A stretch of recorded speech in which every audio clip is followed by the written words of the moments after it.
हरे ओढ़नी के रंग पियर अरे जादू चला रहल बा लागे की जैसे खेतवा में ओ लागे की जैसे खेतवा में सरसों फुला रहल बा कि मारे हवा के झोंका लहरे खुलल के सिया सब फूल बन गए बा खुशबू से भरल दुनिया के ये शरीर के बनावट यानी बिजली गिरा रहल बा। मेरी भी सुनो इस शरीर के बनावट हर बिजली गिरा रहल बा लागे की जैसे खेतवा में हो लागे की जैसे खेतवा में सरसों फूला लागे की जैसे खेतवा में सरसों फूला रहल बा ओढ़नी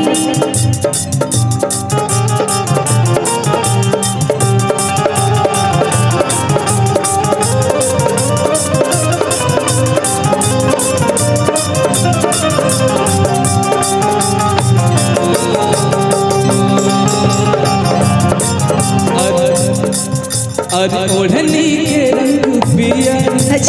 ओढ़नी के रंग पिया ओढ़नी के रंग पिया अरे बिजली गिरा रहल बा लागे की जैसे खेतवा में ओ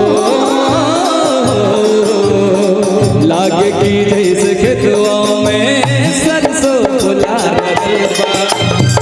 लागे की जैसे खेतवा में सरसों फुला रहल बा। अरे ओढ़नी के रंग पियर ओढ़नी के रंग पियर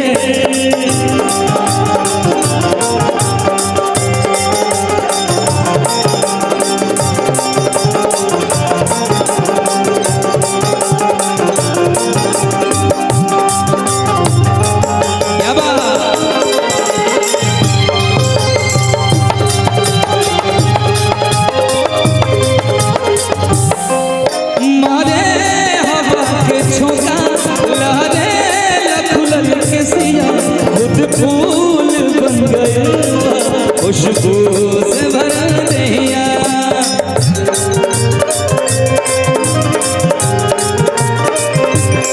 हमारे हमारे झोंका लहरे खुलल के सिया खुद फूल बन गए खुशबू से भरल दहिया इस शरीर के बनावट शरीर के बनावट अरे बिजली गिरा रहल बा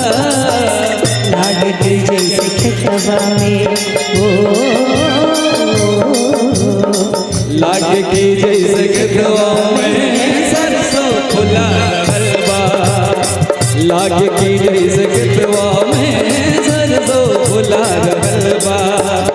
ओढ़नी के रंग पियर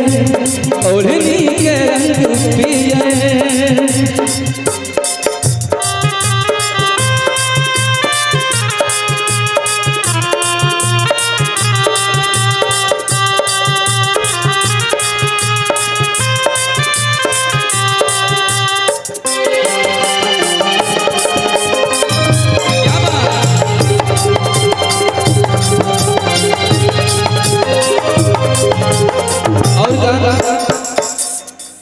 पौआ के तोहरी पायल जब छन से चमक जाला लागे कि कोनो बारा बगिया में गुनगुनाला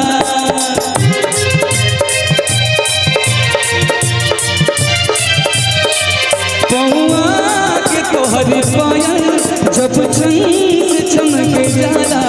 लागे कि कोनो बारा बगिया में गुनगुनाला ऐसा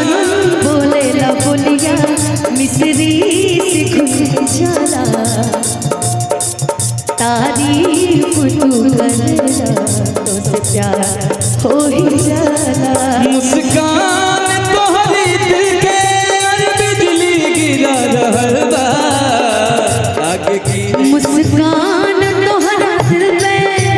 बिजली गिरा रहल बा। लागे की जैसे खेतवा में हो